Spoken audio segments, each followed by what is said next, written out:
ಕತ್ಲಲ್ಲಿ ಹೋಗಿರ್ತೀವ, ಅವಾಗ ಏನಾದರೂ ವೆಪನ್ಸಿಗೆ ಏನಾದರೂ ಆದರೆ ನೀವು ಅವಾಗ ಅದನ್ನು ಟಾರ್ಚ್ ಹಾಕಿ ಲೈಟ್ ಹಾಕಿ ಹುಡುಕಿ ಹಂಗೆ ಬರಲ್ಲ. ಮಸಲ್ ಮೆಮರಿ ಅಂತ ಹೇಳ್ತೀವಿ. ನಿಮಗೇನಾದರೂ ಗುಂಡುಗಳು ಖಾಲಿ ಆದರೆ ಅದರ ಮ್ಯಾಗ್ಝಿನ್ ಗುಂಡಿಂದೇನು ಕೇಸ್ ಇರುತ್ತಲ್ಲ ಅದನ್ನು ಹೆಂಗೆ ತೆಗಿಬೇಕು, ಕ್ಯಾಚನ್ನು ಹೆಂಗೆ ಓಪನ್ ಮಾಡೋದು ತೆಗಿಬೇಕು, ಇನ್ನೊಂದನ್ನು ಹೆಂಗೆ ಫಿಟ್ ಮಾಡಬೇಕು, ಕಾಕ್ ಹೆಂಗೆ ಮಾಡಬೇಕು, ಇದೆಲ್ಲ ನಮಗೆ ಬ್ಲೈಂಡ್ ಫೋಲ್ಡ್ ಕಣ್ಣು ಕಟ್ಟಿದ್ರು ಅದನ್ನು ಮಾಡೋ ಹಂಗೆ ಕಲಿಸ್ಬಿಡ್ತಾರೆ. ಹಂಗೆ ಮಸಲ್ ಮೆಮರಿ ಇರುತ್ತೆ. ಅದು ಆಫ್ಸರ್ ಹೂ ಈಸ್ ವಿಲ್ಲಿಂಗ್, ಈ ದೇಶದ ಅಖಂಡತೆಯನ್ನು ಕಾಪಾಡೋಕ್ಕೆ ಆ ದೇಶಕ್ಕೋಸ್ಕರ ತನ್ನ ಪ್ರಾಣವನ್ನು ಕೊಡೋಕ್ಕೆ ರೆಡಿ ಇರ್ತಾನೆ. ಅಂಥ ಒಂದು ಮೈಂಡ್ ಸೆಟ್ ಮಾಡಿ ಒಬ್ಬನ ಹೊರಗೆ ಬಿಡಬೇಕಂದ್ರೆ ಸಾಮಾನ್ಯ ವಿಷಯ ಅಲ್ಲ. ಸೊ ಅವಾಗ ಹೆಂಗಿರುತ್ತೆ ಅಂದರೆ ಆ ಡ್ರಿಲ್ ಮಾಡ್ತಾ ಇರ್ತೀವಿ, ಒಂದು 500 ಜನ ಡ್ರಿಲ್ ಮಾಡ್ತಾಯಿದ್ದಾರೆ, ಅವ್ರ ಕಾಲೆತ್ತಿ ಕಾಲು ಹೊಡೆದ್ರೆ ಪಟ್ ಪಟ್ ಪಟ್ ಪಟ್ ಅಂತ ಸೌಂಡ್ ಕೇಳಲ್ಲ, ಪಟ್ ಅಂತ ಒಂದೇ ಸೌಂಡ್ ಕೇಳುತ್ತೆ. ಅಷ್ಟು ಕೋಆರ್ಡಿನೇಟೆಡ್, ಅಷ್ಟು ಸಿಂಕ್ ಮಾಡಿ ಡ್ರಿಲ್ ಮಾಡ್ತಾ ಇರ್ತೀವಿ. ಅದೊಂದು ಆ ಮೂಮೆಂಟನ್ನು ಯಾರು ಬದುಕಿದಾರಲ್ಲ, ಯಾರು ಅದೊಂದು ಮೂಮೆಂಟನ್ನು ಹೂ ಹ್ಯಾಸ್ ಲಿವ್ಡ್ ಇಟ್ ಅಲ್ಲ ಅವ್ರಿಗಷ್ಟೇ ಗೊತ್ತದು. ಹೆಲಿಕಾಪ್ಟರ್ ಮೇಲಿರುತ್ತೆ, ಅದರ ಹೂಗುಚ್ಚಿಯನ್ನು ಉದುರಿಸ್ತಾ ಇರುತ್ತೆ, ಕಾಪಾಡ್ತೀನಿ ಅನ್ನೋ ಒಂದು ಪ್ರಮಾಣ ವಚನ ಮಾಡ್ತೀವಿ. ಅದನ್ನು ಮಾಡಿ ಕೆಳಗೆ ಬಂದಾಗ ನಮ್ಮ ಪೇರೆಂಟ್ಸ್, ನಮ್ಮ ತಂದೆ ತಾಯಿ ಏನಿರ್ತಾರಲ್ಲ ಆ ಕವರನ್ನು ತೆಗಿತಾರೆ. ಓಕೆ, ಆವಾಗ ನೀವೊಬ್ಬ ಆಫ್ಸರ್, ಫುಲ್ ಫ್ಲೆಜ್ ಆಫ್ಸರ್ ಆಗ್ತೀರ. ನನ್ನ ತಂದೆ ತಾಯಿ ಕಣ್ಣಲ್ಲಿ ಅದೊಂದು ಸ್ಪಾರ್ಕಲ್ಲೇ ನೋಡಿದ್ದೀನಲ್ಲ, ಆ ಖುಷಿಯನ್ನು ನೋಡಿದ್ದೀನಲ್ಲ, ಆ ಒಂದು ಆಫ್ಸರ್ ನನ್ನ ಮಗನ್ನ ಅಂತಂದು ನಾನು ಎಲ್ಲೆಲ್ಲಿ ಹೋಗ್ತೀನಿ, ನಾನು ಏನೇನು ಮಾಡ್ತೀನಿ ನನ್ನ ಜೊತೆಗೆ ಮಾಡಬೇಕು. ಅದು ಏನಕ್ಕೆ ಮಾಡ್ತೀವಿ ಅಂದರೆ, ನಾವು ಯಾವುದೇ ಒಂದು ಅಟ್ಯಾಕಿಗೆ ಹೋಗ್ತೀವಿ ಅಂತಂದರೆ, ನಾವು ಯಾವುದೇ ಒಂದು ಮಿಲಿಟೆಂಟ್ ಆ್ಯಕ್ಟಿವಿಟಿನ ಆ್ಯಂಬುಷ್ ಮಾಡೋಕ್ಕೆ ಹೋಗ್ತೀವಿ. ಆ್ಯಂಬುಷನ ಅರ್ಥ ಏನು ಅಂತಂದರೆ, ನಮಗೇನೋ ಒಂದು ಇನ್ಫಾರ್ಮೇಷನ್ ಬಂದಿರುತ್ತೆ, ಈ ರೋಡಲ್ಲಿ ಈ ಪ್ಲೇಸ್ ಎ ಇಂದ ಪ್ಲೇಸ್ ಬಿ, ಈ ಹಳ್ಳಿಯಿಂದ ಈ ಹಳ್ಳಿಗೆ ಟೆರರಿಸ್ಟ್ಗಳು ಮೂವ್ಮೆಂಟ್ ಆಗೋ ಸಾಧ್ಯತೆ ಇದೆ ಅಂತ ಹೇಳ್ತಾರೆ. ಹಾಗಾಗಿ ನಾವು ಏನು ಮಾಡ್ತೀವಿ ಅಂದರೆ, ದೊಡ್ಡ ಟೀಮ್ ಇದ್ದರೂ ಪೇರ್ಸಲ್ಲಿ ಆಪ್ರೇಟ್ ಮಾಡ್ತೀವಿ. ನನ್ನ ಜೊತೆಗೆ ನನ್ನ ಬಡಿ ಏನಿರ್ತಾನಲ್ಲ ಅವನು ಇರಲೇಬೇಕು. ಅವ್ನು ಕವರಿಂಗ್ ಫೈರ್ ಕೊಡ್ತಾನೆ, ನಾನು ಮುಂದೆ ಹೋಗ್ತೀನಿ, ನಾನು ಅಲ್ಲಿ ಕೂತ್ಕೊಂಡು ಕವರಿಂಗ್ ಫೈರ್ ಕೊಡ್ತೀನಿ, ಅವ್ನು ಮುಂದೆ ಹೋಗ್ತಾನೆ, ಹಿಂಗೆ ಯಾವಾಗಲೂ ಜೊತೆಗೆ ಮೂವ್ಮೆಂಟ್ ಮಾಡ್ತಾ ಇರ್ತೀವಿ. ಅಲ್ಲಿ ನಮಗೆ ಈ ಥರ ಒಂದು ಕರೆ ಬರುತ್ತೆ, ನೀವು ಜಮ್ಮು ಕಾಶ್ಮೀರದ ಗಡಿ ಪ್ರದೇಶದಲ್ಲಿಲ್ಲ, ಮಧ್ಯಭಾಗದಲ್ಲಿದ್ದೀರ, ಗಡಿ ಪ್ರದೇಶದಲ್ಲಿ ಯುದ್ಧ ಶುರು ಆಗಿದೆ. ಹಾಗಾಗಿ ನೀವು 48 ಗಂಟೆ ಕಾಲದ ಒಳಗಡೆ ನೀವು 2 ದಿನ ಕೊಡ್ತೀವಿ ನಿಮಗೆ, 2 ದಿನದಲ್ಲಿ ನೀವು ಅಲ್ಲಿ ಬಂದು ಡಿಪ್ಲೋ ಆಗಬೇಕಂತ ಹೇಳ್ತಾರೆ. ಟ್ರೈನಿಂಗ್ ಎಲ್ಲ ಎಷ್ಟು ದಿನ ಇರುತ್ತೆ ಸರ್ ಅಲ್ಲಿ? ನೋಡಿ, ಟ್ರೈನಿಂಗ್ 1 ವರ್ಷ ಟ್ರೈನಿಂಗ್ ಇರುತ್ತೆ. 1 ವರ್ಷ ಕೆಲವೊಂದಿಷ್ಟು ಜನಕ್ಕೆ ಅದನ್ನೇನು ಟ್ರೈನಿಂಗ್ ಅಂಡರ್ಗೋ ಮಾಡ್ತಾರಲ್ಲ, ಯಾರು ಟ್ರೈನಿಂಗಲ್ಲಿ ಪಾರ್ಟಿಸಿಪೇಟ್ ಮಾಡ್ತಾರಲ್ಲ ಅವರಿಗೆ ಅದು ಕಷ್ಟ ಆಗುತ್ತೆ. ಪ್ರತಿ ಒಂದು ದಿನಾನೂ ಕೌಂಟ್ ಆಗುತ್ತೆ. ನೀವು ಇಮ್ಯಾಜಿನ್ ಮಾಡಿ, 1 ವರ್ಷದಲ್ಲಿ ನಿಮಗೆ ಏನೇನು ಕಲಿಸ್ಬೇಕು ಅವರು. ಒಬ್ಬ ಸಿವಿಲಿಯನನ್ನು ಟೋಟಲ್ ಟ್ರಾನ್ಸ್ಫಾರ್ಮ್ ಮಾಡಿ ಒಬ್ಬ ಆರ್ಮಿ ಆಫೀಸರ್ನ ಮಾಡಬೇಕು. ನಮಗೆ ಮಿಲಿಟ್ರಿ ಟ್ಯಾಕ್ಟಿಕ್ಸ್ ಕಲಿಸ್ಬೇಕು, ಮಿಲಿಟ್ರಿ ಹಿಸ್ಟ್ರಿ ಕಲಿಸ್ಬೇಕು, ವೆಪನ್ಸನ್ನು, ಒಂದು ಗನ್ನ.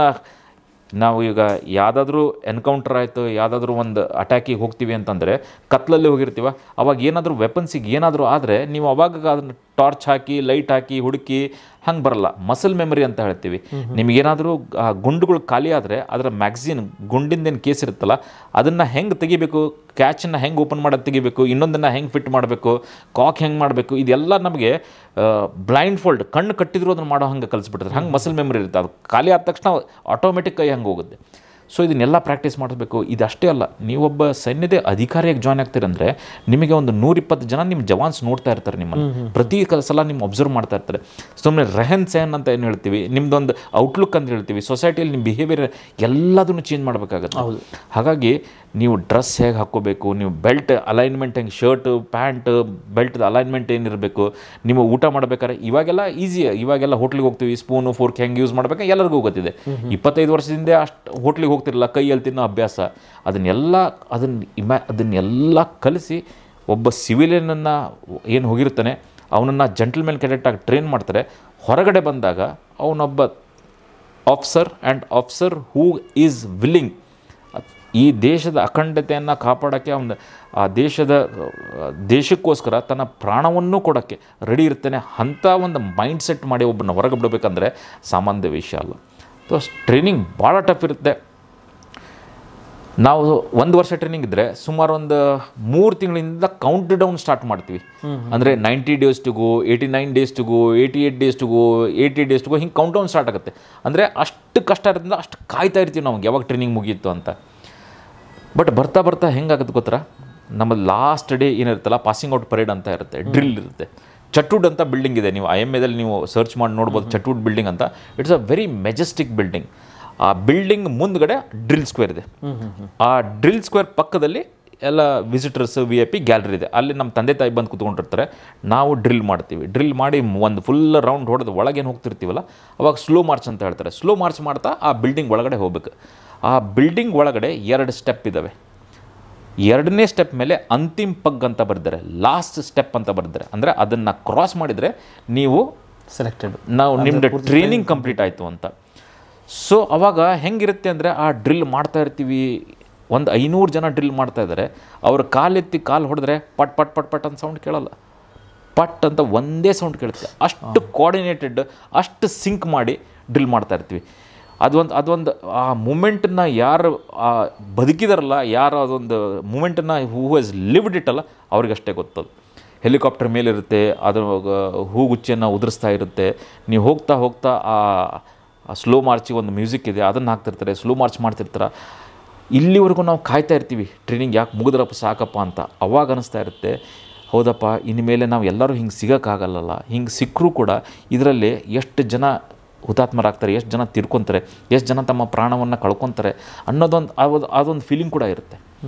ಹೋಗ್ತೀವಿ, ಡ್ರಿಲ್ ಮುಳುಗಿಸಿ ನಮ್ಮ ರೂಮಿಗೆ ಹೋಗಿ army officer uniform, full army officer uniform ಹಾಕ್ಕೊತೀವಿ.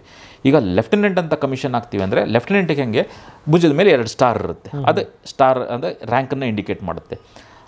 ಅದನ್ನೂ ಕೂಡ ಹಾಕ್ಕೊಂಡಿರ್ತೀವಿ, ಬಟ್ ಅದನ್ನು ಕವರ್ ಮಾಡಿರ್ತೀವಿ, ಅದು ಕಾಣಿಸ್ಕೊಳ್ಳಲ್ಲ ಯಾರು, ಅದಕ್ಕೆ ಕವರ್ ಹಾಕಿರ್ತಾರೆ.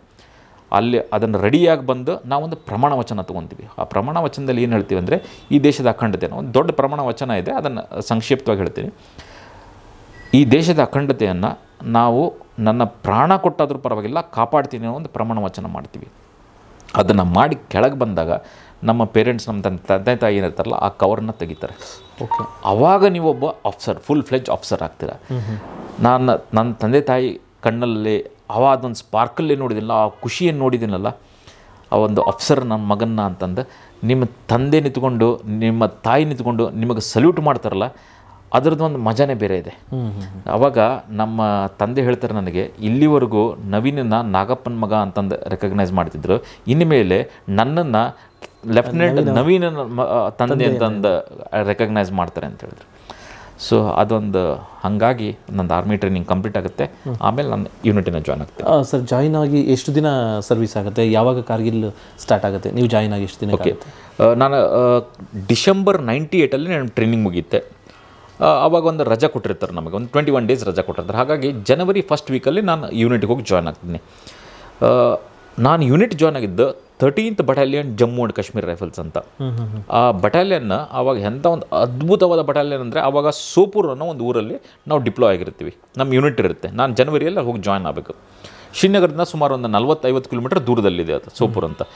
ನೀವು ಯಾರಾದರೂ ಮಿಲಿಟೆನ್ಸಿ ಬಗ್ಗೆ, ಜಮ್ಮು ಕಾಶ್ಮೀರ ಬಗ್ಗೆ ಒಂದು ಸ್ವಲ್ಪ ನಾಲೆಜ್ ಆ ಟೈಮ್ದಲ್ಲಿ ಇಟ್ಕೊಂಡಿದ್ರೆ, ಯಾರಾದರೂ ಓದ್ತಿದ್ರು ಅವರಿಗೆಲ್ಲ ಗೊತ್ತಿರುತ್ತೆ. ಸೋಪೂರ್ ಅನ್ನೋದು ಹಾಟ್ ಬೆಡ್ ಆಫ್ ಮಿಲಿಟೆನ್ಸಿ ಅಂತ ಹೇಳ್ತೀವಿ. ಅಂದರೆ ಆತಂಕವಾದಿ ಚಟುವಟಿಕೆಗಳು ಭಾಳ ಜೋರಾಗಿ ನಡೀತಾ ಇರುತ್ತೆ ಅಲ್ಲಿ. ಅಂಥ ಜಾಗಕ್ಕೆ ನಾನು ಹೋಗಿ ರಿಪೋರ್ಟ್ ಮಾಡ್ಕೋಬೇಕು. ಸೊ ಜನವರಿ 99ರಲ್ಲಿ ಆ ಯೂನಿಟಿಗೆ ಹೋಗಿ ಜಾಯ್ನ್ ಆಗ್ತೀನಿ. ಎಂತೆಂಥ ಆಫೀಸರಲ್ಲಿ ಅಂತಂದರೆ ನನಗೆ ಅಂದ್ಕೊಂಡಿರಲಿಲ್ಲ ನಮಗೆ ಯುದ್ಧ ಆಗುತ್ತೆ ಅಂತ ಗೊತ್ತಿರಲಿಲ್ಲ. ಬಟ್ ಎಂಥ ಆಫೀಸರ್ಸ್ ಇದರಲ್ಲಿ ಅಂತಂದರೆ ಒಂದು ಅದ್ಭುತವಾದ ಯೂನಿಟ್. ಮುಂದಿನ ಒಂದು 6 ತಿಂಗಳ ಕಾಲದಲ್ಲಿ ಒಂದು ಇತಿಹಾಸವನ್ನು ಸೃಷ್ಟಿ ಮಾಡ್ತೀವಿ ಅಂತ ನಾವು ಅಂದ್ಕೊಂಡಿರಲಿಲ್ಲ. ಕ್ಯಾಪ್ಟನ್ ವಿಕ್ರಮ್ ಬತ್ರಾ ಇರ್ಬೋದು, ಕ್ಯಾಪ್ಟನ್ ಸಂಜೀವ್ ಸಿಂಗ್ ಜಾಂವಾಲ್ ಇರ್ಬೋದು, ಮೇಜರ್ ಭಾಸ್ಕರ್ ಅಂತ ಇದ್ದರು, ಮೇಜರ್ ಗುರ್ಪ್ರೀತ್ ಸಿಂಗ್ ಅಂತ ಇದ್ದರು, ಕರ್ನಲ್ YK ಜೋಶಿ ಅಂತ ಇದ್ದರು. ಇವರೆಲ್ಲ ಒಂದು it was a fantastic cohesive unit. ಜನವರಿಯಲ್ಲಿ ಜಾಯ್ನ್ ಆಗ್ತೀನಿ. ನಮ್ಮದಲ್ಲಿ ಹೆಂಗೆ ಅಂತಂದರೆ, ಯಾವುದೇ ಒಬ್ಬ ಸೈನ್ಯದ ಅಧಿಕಾರಿ ಜಾಯ್ನ್ ಆದರೆ ಅವನಿಗೊಬ್ಬ ಹೆಲ್ಪರ್ ಅಂತ ಕೊಡ್ತಾರೆ, ಬಡಿ ಅಂತ ಕೊಡ್ತಾರೆ, ಸಹಾಯಕ ಅಂತ ಕೊಡ್ತಾರೆ. ಅದಕ್ಕೊಂದು ಅರ್ಥ ಏನಕ್ಕೆ ಆ ಥರ ಯಾಕೆ ಕೊಡ್ತಾರೆ ಅಂತಂದರೆ, ನನಗೆ ಯಾರು ಬಡ್ಡಿ ಅಂತ ಕೊಟ್ಟಿರ್ತಾರಲ್ಲ ಅವನ್ನ ಹೀಸ್ ಲೈಕ್ ಅ ಶ್ಯಾಡೋ. ನಾನು ಎಲ್ಲೆಲ್ಲಿ ಹೋಗ್ತೀನಿ, ನಾನು ಏನೇನು ಮಾಡ್ತೀನಿ ನನ್ನ ಜೊತೆಗೆ ಮಾಡಬೇಕು. ಅದು ಏನಕ್ಕೆ ಮಾಡ್ತೀವಿ ಅಂದರೆ, ನಾವು ಯಾವುದೇ ಒಂದು ಅಟ್ಯಾಕಿಗೆ ಹೋಗ್ತೀವಿ ಅಂತಂದರೆ, ನಾವು ಯಾವುದೇ ಒಂದು ಮಿಲಿಟೆಂಟ್ ಆ್ಯಕ್ಟಿವಿಟಿನ ಆ್ಯಂಬುಷ್ ಮಾಡೋಕ್ಕೆ ಹೋಗ್ತೀವಿ. ಆ್ಯಂಬುಷನ್ನ ಅರ್ಥ ಏನು ಅಂತಂದರೆ, ನಮಗೇನೋ ಒಂದು ಇನ್ಫಾರ್ಮೇಷನ್ ಬಂದಿರುತ್ತೆ, ಈ ರೋಡಲ್ಲಿ ಈ ಪ್ಲೇಸ್ ಎ ಇಂದ ಪ್ಲೇಸ್ ಬಿ, ಈ ಹಳ್ಳಿಯಿಂದ ಈ ಹಳ್ಳಿಗೆ ಟೆರರಿಸ್ಟ್ಗಳು ಮೂವ್ಮೆಂಟ್ ಆಗೋ ಸಾಧ್ಯತೆ ಇದೆ ಅಂತ ಹೇಳ್ತಾರೆ. ಸೊ ಅವಾಗ ನಾವು ಏನು ಮಾಡ್ತೀವಿ, ಆ 2 ಹಳ್ಳಿ ಮಧ್ಯ ಯಾವ ಕಡೆ ನಮಗೆ ಅಡ್ವಾಂಟೇಜ್ ಪೊಸಿಷನ್, ಮೇಲ್ಗಡೆ ಅಡ್ವಾಂಟೇಜ್ ಪೊಸಿಷನ್ ಇರುತ್ತೋ ಅಲ್ಲಿ ಸಾಯಂಕಾಲ ಹೋಗಿ ಕುತ್ಕೊತೀವಿ. ಇಡೀ ರಾತ್ರಿ ಮಿಸ್ಕಾಡ್ಲಿಲ್ದಂಗೆ ಕಾಯ್ತೀವಿ. ಮಿಸ್ಕಾಡಕ್ಕೆ ಯಾಕಾಗಲ್ಲ ಅಂದರೆ, ನೀವು ಏನೋ ಒಂದು ಕಾಲೆತ್ತಿಡ್ತೀರಾ, ಇಲ್ಲ ಕೈ ಹಿಂಗೆ ಊರ್ತೀರಾ, ಅವಾಗ ಯಾವುದೋ ಒಂದು ಕಡ್ಡಿ ಮುರ್ಕೊಳುತ್ತೆ, ಸೌಂಡ್ ಆಗುತ್ತೆ, ಅವ್ರು ಎಚ್ಚರ ಆಗ್ತಾರೆ. ಏನೂ ತಿನ್ನಂಗೂ ಇಲ್ಲ. ನೀವೇನಾದರೂ ತಿಂದು ನೀವು ಪುರಿನೇ ತೊಗೊಂಡು ಹೋದ್ರಿ ಅಂತ ಹೇಳ್ರಿ, ಅದನ್ನ ತೆಗೆದಾಗ ಸ್ಮೆಲ್ ಹೋಗ್ಬಿಡುತ್ತೆ, ಅವ್ರಿಗೆ ಗೊತ್ತಾಗ್ಬಿಡುತ್ತೆ. ಹಾಗಾಗಿ ಆ ಪ್ಲೇಸನ್ನು ಅವಾಯ್ಡ್ ಮಾಡ್ತಾರೆ. ಇಲ್ಲ ನಿಮಗೆ ಕೌಂಟರ್ ಆಂಬುಷ್ ಮಾಡ್ಬೋದು ಅವರು. ಹಾಗಾಗಿ ನಾವು ಏನೂ ಮಿಸ್ಗಾಡ್ಲಿಲ್ದಂಗೆ ಇಡೀ ರಾತ್ರಿ ಕಾಯ್ತೀವಿ. ಇದಕ್ಕೆ ಆಂಬುಷ್. ಹಿಂಗೇನಾದರೂ ಅವ್ರು ಮಿಲಿಟೆಂಟ್ಸ್ ಬಂದರೆ ಫೈರ್ ಮಾಡಿದಾಗ ಯಾರಿಗಾದರೂ ಅವರು ರಿಟಾಲಿಯೇಟ್ ಮಾಡ್ತಾರೆ, ಅವರು ಫೈರ್ ಮಾಡ್ತಾರೆ. ಅವಾಗ ಏನಾಗುತ್ತೆ, ಯಾರಿಗಾದ್ರೂ ಗುಂಡು ತಗಲಿದ್ರೆ ಯಾರೂ ಗಮನಿಸ್ಲಿಕ್ಕಿಲ್ಲ, ಯಾರಿಗೂ ಕತ್ಲು ಹೊತ್ತಲ್ಲಿ ಗೊತ್ತಾಗಲ್ಲ. ಹಾಗಾಗಿ ನಾವು ಏನು ಮಾಡ್ತೀವಿ ಅಂದರೆ, ದೊಡ್ಡ ಟೀಮ್ ಇದ್ದರೂ ಪೇರ್ಸಲ್ಲಿ ಆಪ್ರೇಟ್ ಮಾಡ್ತೀವಿ. ನನ್ನ ಜೊತೆಗೆ ನನ್ನ ಬಡಿ ಏನಿರ್ತಾನಲ್ಲ ಅವನು ಇರಲೇಬೇಕು. ಅವ್ನು ಕವರಿಂಗ್ ಫೈರ್ ಕೊಡ್ತಾನೆ, ನಾನು ಮುಂದೆ ಹೋಗ್ತೀನಿ, ನಾನು ಅಲ್ಲಿ ಕೂತ್ಕೊಂಡು ಕವರಿಂಗ್ ಫೈರ್ ಕೊಡ್ತೀನಿ, ಅವ್ನು ಮುಂದೆ ಹೋಗ್ತಾನೆ. ಹಿಂಗೆ ಯಾವಾಗಲೂ ಜೊತೆಗೆ ಮೂವ್ಮೆಂಟ್ ಮಾಡ್ತಾ ಇರ್ತೀವಿ. ಈ ಥರ ನಂಗೆ ಶ್ಯಾಮ್ ಸಿಂಗ್ ಅಂತ ಕೊಟ್ಟಿದ್ದರು, ಶಾಮೆ ಅಂತ ಕರಿತಾ ಇದ್ದೆ. ಸೊ ಅಲ್ಲಿ ಜನವರಿಯಿಂದ ಮೇ ಮಧ್ಯದವರೆಗೂ ನಮ್ದಲ್ಲಿ ಆತಂಕವಾದಿ ಚಟುವಟಿಕೆಗಳಿರ್ತಾವಲ್ಲ, ಅದು ಕಡಿವಾಣ ಹಾಕೋ ಕೆಲಸ ಮಾಡ್ಕೊಂಡು ಬಂದಿದ್ವಿ. ನಾನು ಹೋಗಿದ್ದಕ್ಕೂ ನಾವು ಒಂದು 5 ತಿಂಗಳಲ್ಲಿ ಒಂದು ಡಿಫ್ರೆನ್ಸನ್ನ ನೋಡಿದ್ದು. ಇಲ್ಲ ನನ್ನ ಯೂನಿಟ್ 1 ವರ್ಷ ಮುಂದೆ ಹೋಗಿತ್ತು, 1 ವರ್ಷ ಮುಂಚೆನೇ ಅಲ್ಲಿತ್ತು. ಅವರು 1 ವರ್ಷದಲ್ಲಿ ಎಂಥ ಅದ್ಭುತವಾದ ಕೆಲಸ ಮಾಡಿದ್ರು ಅಂತಂದರೆ, ಅದಕ್ಕೆ ನಮ್ಮ ಯೂನಿಟಿಗೆ 30 ಡಜನ್ ಅಂತ ಕರಿತಾ ಇದ್ರು. ನಮ್ಮ ಯೂನಿಟಿಗೆ 12 ಜನ ಆಫೀಸರ್ಸ್ 30 ಡಜನ್ ಅಂತ ಕರಿತಿದ್ದಾರಂತ. ಯಾಕೆ ಅಂತಂದರೆ, ಅಲ್ಲಿ ನಾವು ಸ್ವಚ್ಛ ಭಾರತ್ ಅಭಿಯಾನ ಅಂತ ಮಾಡಿದ್ವಲ್ಲ, ಕ್ಲೀನ್ ಮಾಡಿ ಹಾಕಿದ್ರಿ, ಎಲ್ಲ ಮಿಲಿಟೆಂಟ್ಸ್ ಆ್ಯಕ್ಟಿವಿಟಿನ ಆಲ್ಮೋಸ್ಟ್ ಝೀರೋಗೆ ತಂದಿಟ್ಬಿಟ್ಟಿದ್ವಿ. ಅಂಥ ಒಂದು ಅದ್ಭುತವಾದ ಕೆಲಸ ಮಾಡಿದ್ವಿ. ಮೇ ಮಧ್ಯದಲ್ಲಿ ನಮಗೆ ಈ ಥರ ಒಂದು ಕರೆ ಬರುತ್ತೆ, ನೀವು ಜಮ್ಮು ಕಾಶ್ಮೀರದ ಗಡಿ ಪ್ರದೇಶದಲ್ಲಿಲ್ಲ, ಮಧ್ಯಭಾಗದಲ್ಲಿದ್ದೀರ, ಗಡಿ ಪ್ರದೇಶದಲ್ಲಿ ಯುದ್ಧ ಶುರುವಾಗಿದೆ. ಹಾಗಾಗಿ ನೀವು 48 ಗಂಟೆ ಕಾಲದ ಒಳಗಡೆ ನೀವು 2 ದಿನ ಕೊಡ್ತೀವಿ ನಿಮಗೆ, 2 ದಿನದಲ್ಲಿ ನೀವು ಅಲ್ಲಿ ಬಂದು ಡಿಪ್ಲೋ ಆಗಬೇಕಂತ ಹೇಳ್ತಾರೆ. So 48 hours time was given. 48 ಗಂಟೆ ಕಾಲ ಎಲ್ಲ ಯೂನಿಟ್ ಪ್ಯಾಕಪ್ ಆಗುತ್ತೆ. ಆಮೇಲೆ ನಾವು ಸೋಪುರನ ಊರು ಬಿಡ್ತೀವಿ, ಶ್ರೀನಗರ್ನ ಕ್ರಾಸ್ ಮಾಡ್ತೀವಿ, ಝೋಜಿಲಾ ಪಾಸ್ ಅಂತ ಕ್ರಾಸ್ ಮಾಡ್ತೀವಿ, ಆಮೇಲೆ ಬಂದು ಕಾರ್ಗಿಲಲ್ಲಿ ಡಿಪ್ಲೋ ಆಗ್ತೀವಿ.